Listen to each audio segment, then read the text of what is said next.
Hi, friend. Welcome back to my John 17 for Life podcast. Today is Highlight Monday, where we're going to go through my notes from our previous episode and take a deep dive into one topic.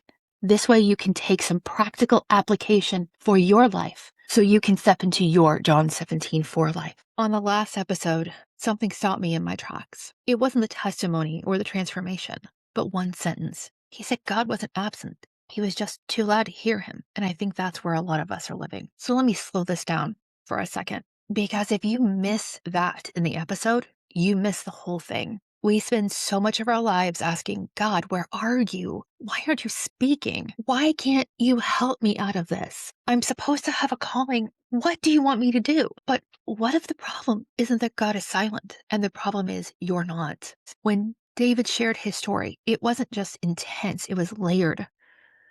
There was pain and confusion, disconnection. He talked about growing up with abuse, living with dyslexia, feeling like he was failing. He wasn't smart enough. He wasn't capable enough. He didn't feel seen. And when you live in that kind of internal world, you don't just struggle externally. You start to believe things about yourself. You start believing, I don't measure up. I'm different.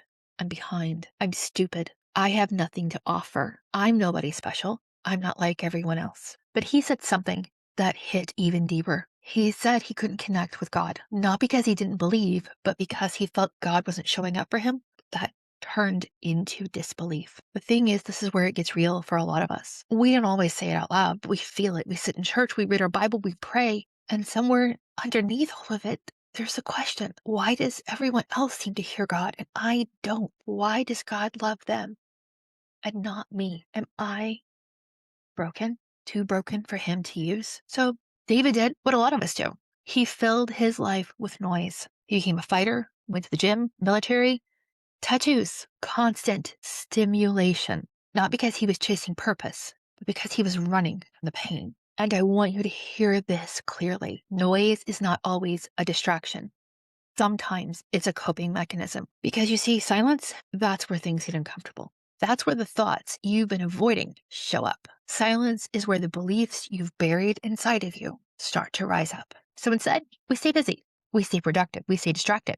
We doom scroll, multitask, fill every moment with something. Because if we stop, we might have to face the things we've been running away from. We might have to face ourselves. But the turning point in his story was that his breakthrough didn't come from more effort. It came from his silence. And I need you to sit with that because most of us are trying to fix our lives with more doing, more routines, discipline, structure, learning, trying something. If I just keep doing something, it'll get better. But what if the thing you actually need is less? Let me say this clearly. Silence feels dangerous when your inner world is painful. And we all have pains. We all have trauma that we've experienced. So of course we don't want to sit still because when you do, shame gets loud, louder than any noise your children can make. Your thoughts get loud. I'm not enough. Failing. I should be further along than this. I am messing this up. They would be better off without me. So our coping mechanism is to override it. We drown it out. We keep moving because movement feels safer than stillness. So what I want to ask you today, what if the voice you're afraid of isn't the voice you'll actually hear? Because when David finally got quiet, when everything slowed down, when the noise stopped, he didn't hear you're broken. You're not enough. You've messed up too much. He heard you are love. And that changes everything because you've been avoiding silence, thinking it will expose your failure. But silence is not where God condemns you. Silence is where God corrects the lies you've been living under, the lies you've been telling yourself, the lies that have been told to you, the lies you're reacting from that are shaping your decisions, your emotions, and your parenting. And you've become more attached to the lie. And it just feeds this so you don't get silent. And this is where I want to bring this home, especially if you're a mom like me. You're not overwhelmed because your life is too full. You're overwhelmed because you have not made space to hear God. I'm going to say it again. You are not overwhelmed because your life is too full. You're overwhelmed because you have not made space to hear God. Let that settle deep inside of you because it's not your schedule. It's not just your responsibilities. It's not the kids, the housework, expectations. It's the constant internal noise. You're thinking all the time, processing all the time, reacting all the time, trying to keep up all the time. And then you wonder why you're exhausted. You're not just physically exhausted, you're mentally, emotionally, and spiritually exhausted. There is no room. But if there's no room, then you also don't have space for clarity, for peace, for direction. And all of those things are vital to finding your calling. So what happens to you? You become reactive. You're short with your kids. You're overwhelmed by small things, easily triggered. Not because you're a bad mom, but because you're an unregulated one. And listen, you cannot parent from peace if you never sit in it. Peace is not something you perform, it is something you experience. And if your life never slows down long enough to experience it, you'll always feel like you're chasing it.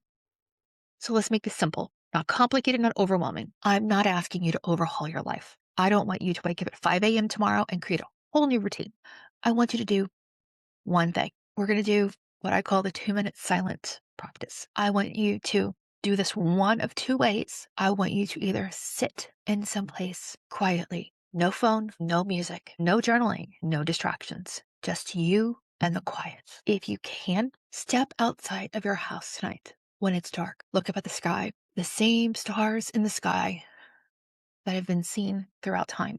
Take in a deep breath and just stare at the stars. Realize how big God is and how small you are. And after you have done either 2 minutes in a chair or 2 minutes outside, what comes up first inside of you? The thing is, for most of you, it won't be God right away. It'll be the noise, the thoughts, pressure, the inner critic. We know how fun they are. And this is where you're going to want to quit. You're going to want to say, see, this is why I don't do this. It doesn't work. They're kooks. They're crazy. But I'm asking you to stay.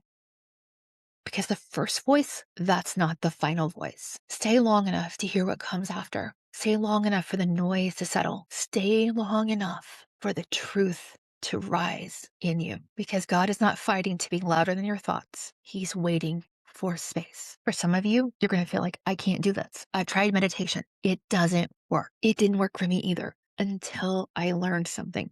When the thought pops up into my head, I acknowledge it and I set it down. I learned how to do this when I started doing salt floats. Thoughts would pop in my head as I'm floating in a pod, and I acknowledge the thought and put it down. I'm here to rest. I acknowledge the thought and put it down. I acknowledge the thought. I'll deal with it later. Acknowledge the thought. That's not true. You see, at first, it's going to feel uncomfortable and it's going to bring up emotions, and that's good. That means you're finally hearing what's been buried. And on the other side of that is clarity, peace, truth. So I want to leave you with this. God has been speaking the whole time. You just haven't had a quiet place to hear him. And maybe your next breakthrough isn't doing more. It's finally being still.